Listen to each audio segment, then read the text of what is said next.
Շնորհակալություն ազգային ժողովի մեծարգո նախագահ, հարգելի գործընկերներ, հարցը մանրամասնորեն քննարկվել է Պաշտպանության և անվտանգության հարցերի մշտական հանձնաժողովում և ստացել դրական եզրակացություն։ Ես նաև պիտի ասեմ, որ այս օրինագծով, այս նախագծով մենք հնարավորություն ենք տալիս առաջին հերթին հենց այն քաղաքացիներին, որոնք տաքսի ծառայություն են մատուցում և որոնք նաև զբաղվում են այնպիսի աշխատանքով, որը կապված է հենց մեքենա վարելու հետ։ Այսինքն այդ մարդկանց աշխատանքը խիստ տարբեր է մեր բոլորի ապրելակերպից, մեր գործից, երբ որ մենք ընդամենը օրական, չգիտեմ, 2 կամ 3 անգամ ենք մեքենա վարում, աշխատանքի գալու, աշխատանքից տուն գնալու 1-2 անգամ է սեփական գործերով,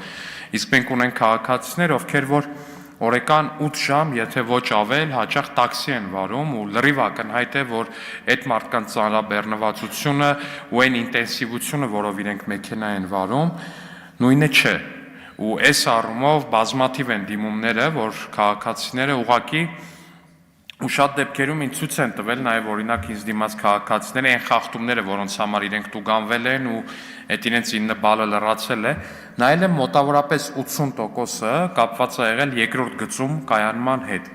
Ու տաքսու վարորդների պարագայում այս հարցը չափազանց խնդիրահարույց է, քանի որ մարդը իր համար տաքսի է վարում, կանչել են տաքսի ծառայությունով, on-line ծառայությունով, մոտեցել է մեքենան ու մայր է մոտենում, չգիտեմ, երեխայի հետ, երեխայի սայլակ մանկասայլակով ու խնդիր է, չի հասցնում 1 րոպեի մեջ այդ սայլակը իջնի, տեղավորի մեքենայի բեռնախցիկում երեխաներին, եթե մի բան էլ իրեր ունեն հավելյալ, այդ իրերն էլ հետը, ու այսպես բալերը կորցնելով գնում են, հա իհարկե առաջին հայացքից ցանկացած երկրորդ գծում կանգնած մեքենա, դա լրացուցիչ խնդիր է առաջացնում երթևեկության համար, խցանում է առաջացնում ամբողջ քաղաքի համար, բայց սրան զուգահեռ մենք չպետք է մոռանանք այս ամեն ինչի նաև սոցիալական բաղադրիչը։ Երբ որ մարդիկ կան, ովքեր իրենց ամենօրյա աշխատանքով, հենց իրենց ամենօրյա աշխատանքը կայանում է այդ մեքենան վարելու մեջ, ու նրանց զրկելով 6 ամսով վարորդական իրավունքից, մենք փաստացի կարելի ասել մի ընտանիքի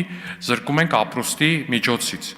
Հետևաբար ես ընդունում եմ բոլորեն դիտարկումները, որոնք ունի պարոն Թորոսյանը, որոնք ունեն մեր այլ գործընկերներ, այն առումով, որ երթևեկության անվտանգության կազմակերպումը ու կարգավորումը չափազանց կարևոր է մեր համար, բայց այնուամենայնիվ չպիտի մոռանանք նաև այն մասին, որ ունենք տասնյակ հազարավոր քաղաքացիներ, ովքեր իրենց ընտանիքի ամենօրյա ապրուստը կազմակերպում են ամենահասարակ մեքենան ուղղակի վարելով տաքսի ծառայություն մատուցելով մեր քաղաքացիներին։ Այսքանը, շնորհակալություն։ Շնորհակալություն, պարոն Ալեքսանյան։ Չմոռանաք հավանել տեսանյութը և բաժանորդագրվել Civic AM-ի YouTube-յան էջին։